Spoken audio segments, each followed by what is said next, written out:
OK, donc la dernière fois que vous avez vu notre capsule vidéo, il y avait le système ici qui était en place. Sauf que du point de vue du pilote, c'était plutôt difficile d'ajuster correctement la hauteur de chaque palette pour aller accrocher un bac.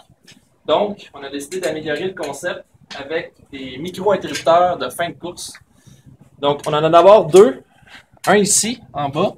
Donc, quand que le dernier morceau arrive, le contact se fait. Alors, à ce moment-là, on sait qu'on ne doit plus aller plus bas dans notre trajet pour ne pas endommager la structure. Et on en a un autre également en haut complètement, qui est ici. Donc, le même principe, quand on s'en va en haut complètement, on ne veut pas aller trop loin. Cet interrupteur-là nous permet de limiter le mouvement. Puis finalement, l'interrupteur ici permet à chaque morceau qui passe de faire un contact au moment de son passage. Quand on a ce contact-là, on peut programmer le logiciel pour arrêter la course à cet endroit-ci et on est à la bonne hauteur pour capturer un nouveau bac. Donc, en parallèle avec le mécanisme que vous avez déjà vu, on va vous présenter deux autres mécanismes qu'on a développés, c'est-à-dire un chariot élévateur, puis une pince pour saisir des objets au sol. Donc, la stratégie qu'on présente maintenant, par rapport à la stratégie d'avant, c'est un concept qui est beaucoup plus court, en fait, beaucoup plus compact en termes d'auteur, malgré qu'il soit plus long.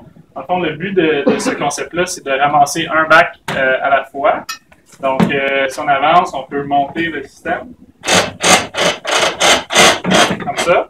Une fois qu'on a monté un bac, on peut avancer le robot, puis le déposer sur un second bac.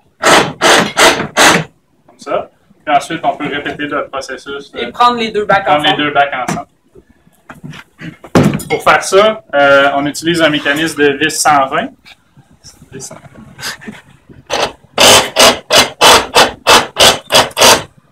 Qui est accepté par le moteur ici. Donc, c'est un système beaucoup plus compact qu'avec la chaîne. Ce qui permet de tenir les bacs, dans le fond, c'est simplement des fourches, comme le même principe qu'un chariot élévateur. Par contre, on a rajouté la possibilité, avec un vérin pneumatique double action, d'élargir la pince ici pour, par exemple, venir soit prendre un bac dans l'autre sens, dans l'autre sens, comme ça. Donc, on peut venir prendre un bac dans l'autre sens, ou on pourrait aussi prendre la poubelle, par exemple, et venir la serrer avec la force du vérin. Puis, le vérin, en fait, la pince est guidée par 3 rails pour assurer une bonne rigidité. Puis, évidemment, pour respecter les règlements de cette année de transport, il faudrait que la pince soit rétractable par un mécanisme quelconque. Voilà.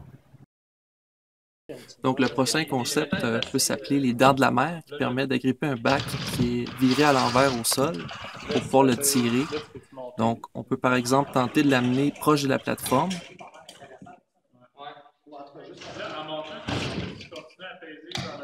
C'est plutôt difficile de tirer pour monter sur la plateforme, mais on peut le rapprocher pour par la suite venir le pousser en place sur la plateforme. Donc, le concept peut être utilisé également pour déplacer les nouilles au sol, que ce soit pour tirer la nouille vers le robot ou encore la pousser pour éviter que la nouille soit entraînée par les roues.